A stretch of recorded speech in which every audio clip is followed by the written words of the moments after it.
આપણે આજે હાંડવો બનાવવાનો છે। હાંડવો બનાવવા માટે આપણે ચણાનો અને ચોખાનો લોટ છે, હાંડવાનો આપણે દળેલું છે, તો આપણે એને ચાળી લઈશું। આપણે આ 2 કપ, આપણે 3 કપ લોટ લેશું। 500 ગ્રામ ઉપર લોટ છે, તો આપણે એના ચાળી લઈશું।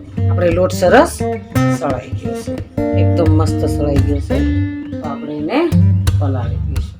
પલાળવા માટે આપણે 1.5 કપ છાશ નાખીશું। 1.5 કપ છાશ નાખી આપણે થોડું પાણી નાખવાનું।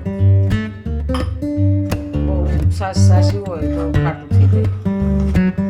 આપણે સરસ પલળી ગયું છે, જાડું રાખવાનું, એકદમ જાડું રાખવાનું, એટલે હાંડવો આપણે એકદમ સરસ ઉઠલે। પતલું હોય ને તો હાંડવો ફૂલતો નથી અને એકદમ સારું બનતું નથી। જાડું હોય ને તો જે હાથો આવશે તે એકદમ મસ્ત થઈ જાય। આ કડક લાગે છે ને એકદમ, ઓ હા 2-3 કલાક રહેશે ને, 4 કલાક એકદમ સરસ થઈ જશે। અને 4-5 કલાક તો અગાઉ પલાળવું જ પડે, તો જ એનો હાથો આવે છે, નહીંતર હાથો આવે। આપણે હવે આને સરસ ઢાંકી દઈશું।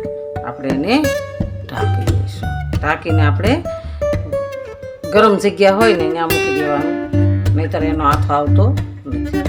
આપણે હાંડવાનું પલાળ્યું તો 5 કલાક થઈ ગઈ છે, એકદમ સરસ હાથો આવી ગયો છે, મસ્ત હાથો આવી ગયો છે। તો આપણે હવે એને એમાં મસાલો નાખીશું। મસાલામાં આપણે લીલા ધાણા એડ કરીશું। લીલા ધાણા ધોઈને લઈ લીધા છે। આપણે લીલા મરચાં નાખીશું, ડુંગળી નાખીશું। ડુંગળીને બધું ધોઈને લઈ લીધું છે।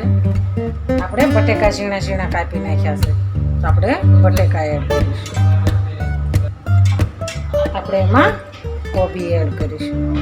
આપણે મેથી પલાળી હતી, તો મેથી આપણે અંદર એડ કરી દઈશું। 2 ચમચી પલાળી હતી, જાજી પલાળી। આપણે 1 ચમચી ખાંડ એડ કરીશું। સ્વાદ પ્રમાણે મીઠું નાખીશું। આપણે હિંગ નાખીશું, ધાણા જીરું નાખીશું, લાલ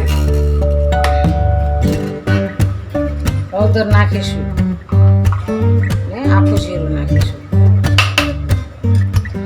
આપણે અડધી ચમચી વરિયાળી નાખીશું। આપણે સ્વાદ પ્રમાણે થોડો અડધામાંથી અડધી ચમચી ગરમ મસાલો નાખીશું।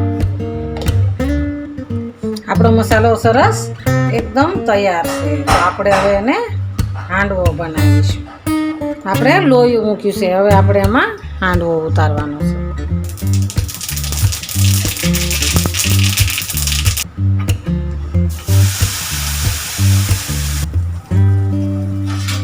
આપણે સરસ ઢાંકી દઈશું અને 5 મિનિટ માટે રહેવા દેવાનું છે।